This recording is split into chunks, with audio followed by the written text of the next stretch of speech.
We're going to start with uranium, and Rick, I'm going to start with you because for the last decade, you've been on this stage telling that audience, look, either the price has to go up or the lights are going to turn off. Which do you think is more likely? And now we're looking at 15-year highs, 16-year highs in the uranium market. What's your take on sentiment, though? You're probably not buying because of that, right? You were buying 7-8 years ago. But what's your take on the uranium sector right now? Given that I love hate, it's not hated anymore. Yeah. I believe in uranium, the easy money has been made. Okay. I can make a case for the fact that the big money is ahead of us. I have sold enough of my uranium stocks that I have no cost basis left. The easy money has been made, but the big money might be ahead of us. The big money may be ahead. Okay. The structure of the uranium market is changing, and this is not meant to be bait and switch, but it would take 20 minutes to explain why the structure of the uranium market is changing. But it is. Sure. The way that people invest in uranium stocks is going to have to change now. So I'm staying in the trade, but I'm staying in the trade in gambling parlance with the house's money. At $100 yellow cake, make no mistake, the price doesn't have to go up anymore. When they made the stuff for $60 all in, including cost of capital, and they sold it for 20, losing $40 a pound, and being miners trying to make it up on volume, it was very clear that the price had to go up. But from 100, it doesn't have to go up. It's a strange mark on human cognitive ability that when the price has to go up, nobody cares, and when it has gone up, everybody cares. And I've frankly tried to make my living for the last 40 years being on the backside of both of those trades.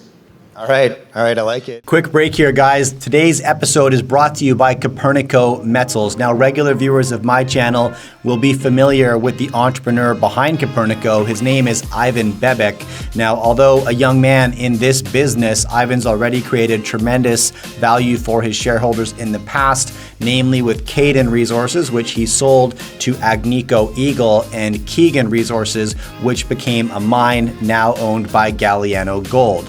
Now, Ivan has surrounded himself with expertise from BHP, Newmont, and VRIC on his board at Copernico Metals. Check out copernicometals.com. Now back to the interview. Willem, Adrian, maybe same question over to you if you're watching that market.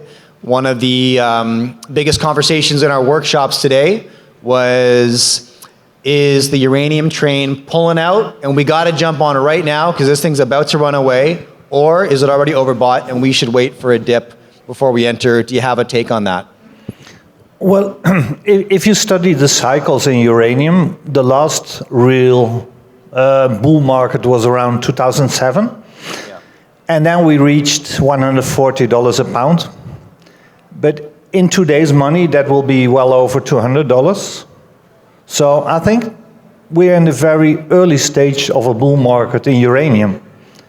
And things could get a lot hotter and take a lot longer, because also if you study supply and demand in the uranium space, there's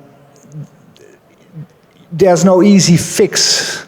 It's very hard to see production numbers going up enough to calm the markets. And it's very easy to envision a scenario where some geopolitical tensions become even stronger, and you get a real panic among the end users. So I think this is a very first phase. But of course, when you had such a huge run, it's always good to wait for the pullback.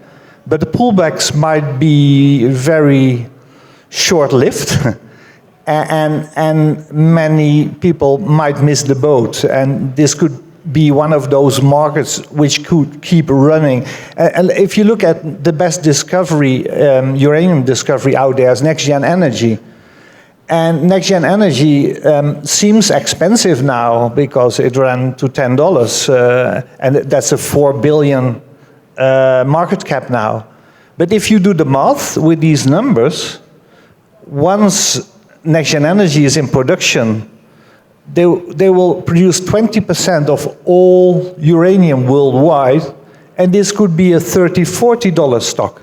And with current markets, I could see M&A activity where NextGen is being bought out at maybe double today's price, and that will I think Rick agrees on that. So there's still value to be found even after this run. Certainly, if your mandate is 100 best discoveries worldwide, you have to be in that stock. And I love it. Okay. No, I appreciate that take, Willem. Thanks for that. Adrian, same question, sentiment on the uranium sector. Sure. Well, I'll bow to my two friends. I think I agreed with pretty much everything they said, but I know anything about. They know more about uranium than I do.